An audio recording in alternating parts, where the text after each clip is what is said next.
পুরুষ হয়ে জন্ম নেওয়াটাই আমার আজন্মের পাপ ছিল।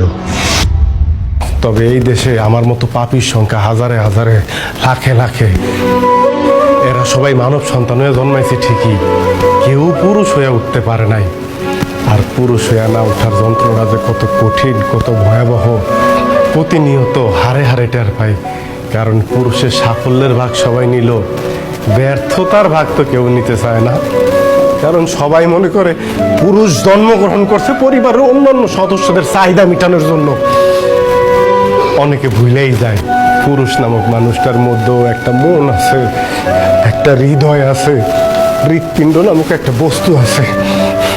প্রিয়জনের কথার আঘাতে সেই হৃৎপিণ্ডটা না কাইপা ওঠে। ভুলা যাইবই না কেন কম, কারণ পুরুষ তো কখনো কারো প্রিয়জন হয়ে উঠতে পারে না। সব সময় পুরুষ প্রয়োজনই কাজে লাগে। জানো সোনিয়া, পুরুষ মানুষ সবসময় চোখ দিয়ে কান্না করে না, মুখ দিয়েও আর্তনাদ করে না। পুরুষের মন কান্দে, হৃদয় আর্তনাদ করে।